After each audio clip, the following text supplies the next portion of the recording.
Под будното око на бројни полициски и медиумски екипи, со владина помош, 3 дена се уриваше дивоградбата во трговскиот центар Мавровка во Скопје.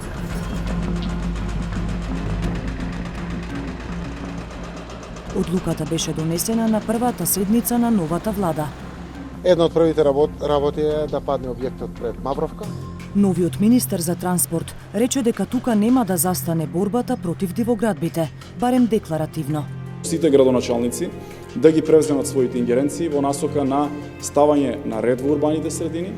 Владината решителност веднаш предизвика повик за акција. Очекуваме примерот Зоран Заев да дојде овдека, значи и да го решиме више проблема. По таква иницијатива прва дивоградба би било нели терасата на седиштето на ВМРО да помине, па може би да одиме поред да почнеме. Тоа е ценкање на мафијата на власт. Тоа не е спроведување на закон. Една дивоградба падна, но зошто стојат другите?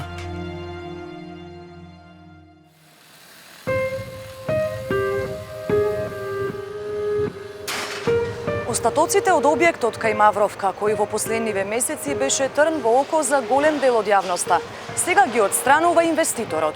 За уривањето пак имаше владина асистенција. Но уште колку други вакви примери чекаат на ред. Класичен регистар на дивоградби со локација и вид на градба не е достапен за јавноста. Најдоброто од тоа што се нуди е прегледот на Државниот завод за статистика, кој евидентира колку нови дивоградби никнале и во кои општини. Само лани имало 866 нови, но и тој податок треба да се земе со резерва, бидејќи е изработен според информациите испратени од општините. И додека лесно никнуваат, ретки се примерите кога јавноста е сведок на уривање дивоградби. Зошто? Се обидовме да дознаеме низ 3 примери, кои со години се познати за јавноста. Секогаш се такво значи клима се прави во Македонија дека и имиџот на Чаир дека само тука има дивоградби, што не е вистина. Колку спорни објекти има на територија на Чаир, градоначалникот Висар Ганију не прецизира во бројки, но уверува дека активно се работи на терен. Ние уште 2 тераси и балкон сме срушиле после значи објектот во Мавровка и треба да бидеме реални дека во општина Чаир се гради, но ние ги немаме потполно сите ингеренции. Сепак, некои од дивоградбите за кои општината има надлежност се уште стојат.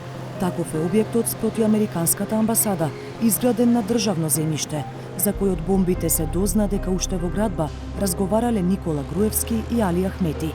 Сега токму партијата на Груевски бара тој да се урне. Очекуваме и третман и со другите добро познати дивоградби за кои се врзуваат звучни имиња од старо-новата власт. Зградата во која денес има и активен дуќан е предмет на една од истрагите на поранешното специјално јавно обвинителство – Лидери. Објектот е изведен во период од ноември 2011 година до февруари 2013 година без одобрение за градба и е со површина од 1000 метри квадратни. Градоначалникот Ганију вели дека нема право да постапува додека нема судски епилог за случајот, кој пак се уште е во фаза на истрага кај обвинителството. Со ја влегла и во општина Чаир и го гледал дека предметот е чист тука, бидејќи освен барање за легализација, никоја друга постапка не е почната околу тој објект, така што треба да пречекаме што ќе биде судскава разрешница, па после во рамките на нашите надлежности ние ќе интервенираме. Ако обвинителството покрене обвинение и случајот влезе во суд, тешко е да се проценува кога ќе има разрешница, но секако во прашање ќе бидат неколку години. Едни на пресконференции, други со писма до владата, повикуваат на уривање и на други објекти. Се одлучивме и ние да побараме помош во како здружение и како стопанственици во трговскиот центар Бисер, бидејќи го имаме истиот проблем како што го имаше трговскиот центар Мавровка. На јавноста одамна е познат спорот во општина Аеродром за објектот на пекарницата Силбо во трговскиот центар Бисер. Надлежноста тука ја делат град Скопје и општина Аеродром. Градот дава дозвола објектот да постави урбана опрема, а општината е задолжена за контрола. И двете страни своевремено утврдиле дека наместо да постави урбана опрема, сопственикот изградил цврста градба. По неколку преписки меѓу институциите, кон крајот на 2018 година, падна наредба за отстранување на спорните елементи. Но до денес сликата на терен е иста. такви градби не може да се градат со едно основно решение кој што го издава општината, тоа е градот Скопје. Иначе тоа ќе земат сите да си градат само со едно решение кој што ги издал градот. Значи сите други законски процедури се скокнати. Пред се законот за градба, кој што стриктно наложува за тие градби, значи која е процедурата. И во самото решение е таксативно назначено дека објектот е диво градба, односно ги нема запазено законските процедури. Сопственикот на пекарницата Силјан Милев избра ставот да го каже писмено. Се повика на одлука од управниот суд, кој ги прифатил неговите жалби на решенијата за отстранување и наложил одново да се испита случајот. Повиците за уривање тој ги оценува за неосновани. Содржината објавена од лицата содржи елементи на клевета кон нашата фирма, но очигледно е дека лицата кои истапиле со овакво барање имаа за цел да се одвлече вниманието на надлежните јавноста од фактот дека против одговорните во друштвото од ТЦ Бисер и Сдруженијето поднесени се кривични пријави за злоупотреба на службената должност, дело што се однесува на незаконско издавање на просторот пред ТЦ Бисер. Градоначалникот Златко Марин наведува други причини зошто случајот тапка во место. Според него, проблем е што во општината имало барање за легализација на претходниот објект, кој постоел на местото на сегашното силбо. Нашиот инспектор излезе кога се изгради објектот. Констатира недостатоци во урбаната опрема, меѓутоа се отвори уште една постапка од нивна страна, а тоа е за легализација на објектот. Додека не се заврши таа постапка, стоиме кај што сме. Во меѓувреме, иако пекарницата ја изгубила дозволата за поставување урбана опрема, таа продолжува да работи во проширен габарит. Ви кажав дека два предмета се. Едниот може да донесе последици спрема другиот. Другата одлука. Не може да го отстраниме, а утре да биде легализиран тој предмет. Тој објект. А додека општина Аеродром не постапи, нема моќ ниту град Скопје.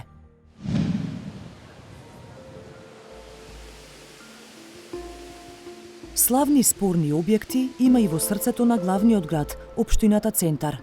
Еден од нив е седиштето на ВМРО ДПМНЕ, поточно неговата тераса. Опозицијата, која деновиве излегува со серија пресконференции за дивоградбите, останува на ставот дека нема ништо спорно со Белата палата. Јас посочувам таму каде што има криминал.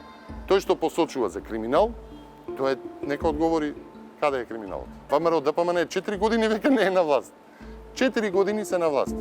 Во тие 4 години првенствено, единствено нешто што се направи по сите повици за правда, за правото, за конечно да почне да функционира, беше ефтин театар.